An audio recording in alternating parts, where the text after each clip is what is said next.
Hello students, welcome back to BDM students club. मैं हूं आदित्य मनियाल, आपका अपना फिजिक्स मेंटोर।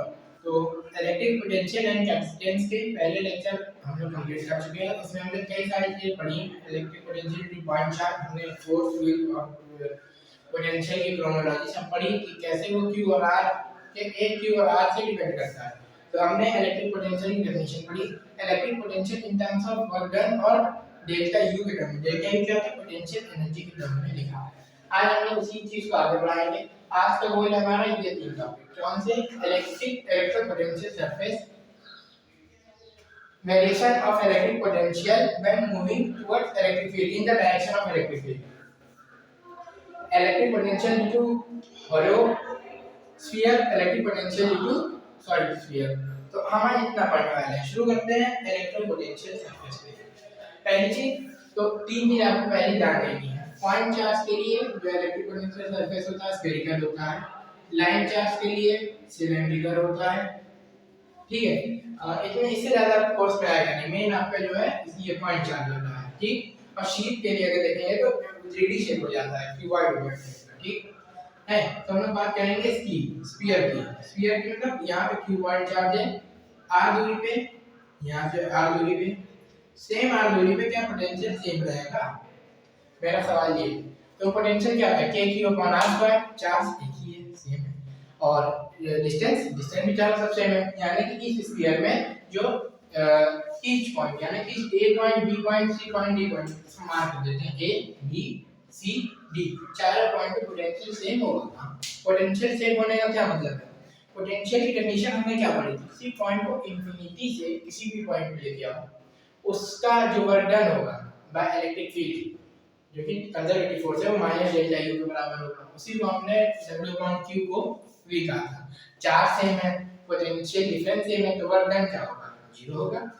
एक बार और समझा लेते हैं। Work done per unit charge, कोई तो हमने डेल्टा यू बोला था, डेल्टा V।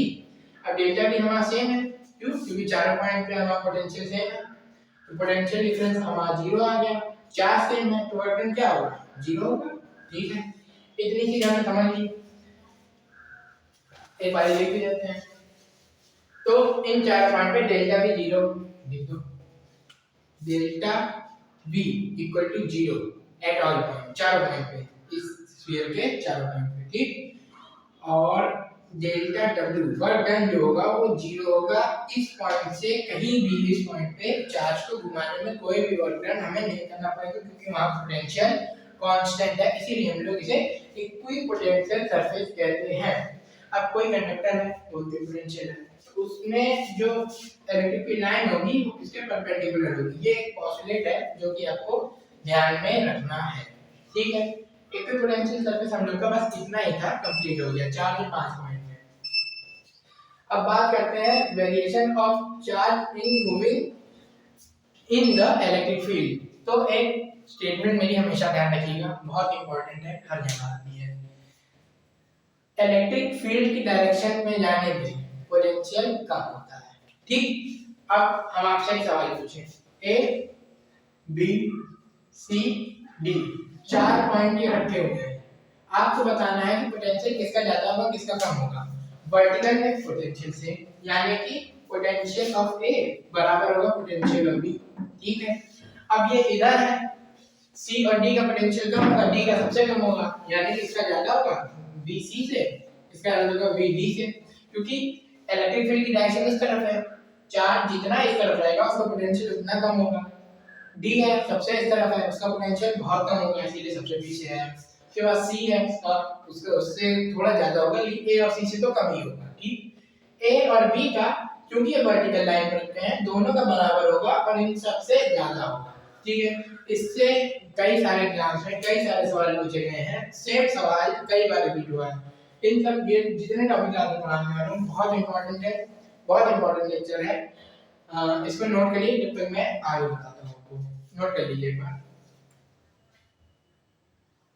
कर लिया? ठीक है, अब हम लोग समझने वाले हैं हॉलो और सॉलिड स्फीयर की वजह से पोटेंशियल क्या होता है।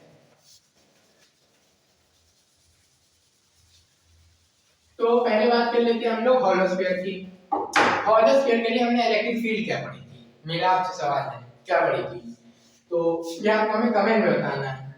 आउटसाइड जो हमने पढ़ी थी इलेक्ट्रिक फील्ड वो के क्यू अपॉन आर स्क्वायर पढ़ी थी। एट सरफेस पे बताएं इलेक्ट्रिक फील्ड एट सरफेस पे के क्यू अपॉन इसका रेडियस का स्क्वायर पढ़ी थी। इलेक्ट्रिक फील्ड इनसाइड क्या थी, जीरो थी। ठीक है, लेकिन यहाँ पे ऐसा बिल्कुल भी नहीं है कि जो है इलेक्ट्रिक फील्ड यहाँ जीरो हो जाएगी, यहाँ पे कांस्टेंट ही रहती है। मतलब अगर इलेक्ट्रिक फील्ड जीरो है, v को क्या बताया था, E dot dr dv upon dr का माइनस ग्रेडियंट को जो है हमने पिछले लेक्चर में बताया था वो E होता है। ठीक, तो अगर इलेक्ट्रिक फील्ड जीरो है तो वेलोसिटी क्या होनी चाहिए, कांस्टेंट का डिफरेंशिएशन जीरो होता है। इसका मतलब वेलोसिटी अगर पोटेंशियल अगर कांस्टेंट है उसका हम लोग डिफरेंशिएट करेंगे तभी तो इलेक्ट्रिक फील्ड जीरो आएगी। तो पोटेंशियल यहां से पता लगा कांस्टेंट है, यानी अंदर जो भी रहेगा पोटेंशियल वो कांस्टेंट रहेगा। ठीक है, पहले हम लोग बाहर का पढ़ लेते हैं।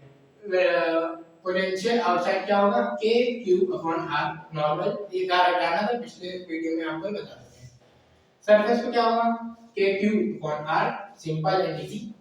अब इनसाइड की बात करें तो वो कांस्टेंट होगा, कितना होगा इसको याद करना पड़ेगा, k q 3 capital R square, इसको मिटा देते नोट कर लीजिएगा, 3 capital R square minus small r square upon 2 capital R का क्यूब।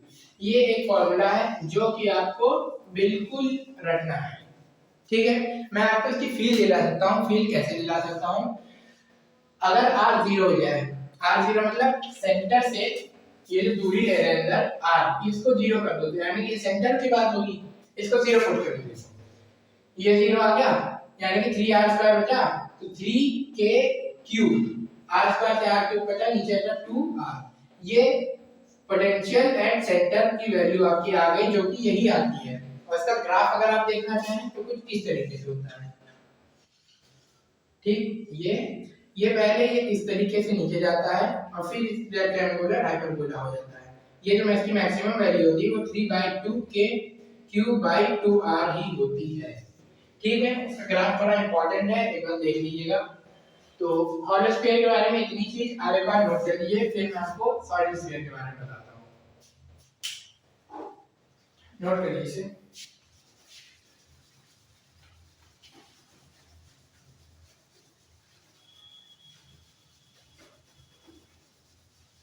कर लिया, मिटा दें।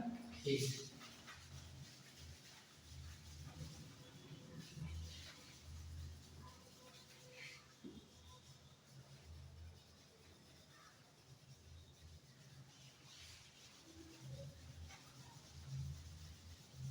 तो हॉलो स्फीयर का काम हमारा हो चुका है, तो फिगर भी मिटा देते हैं।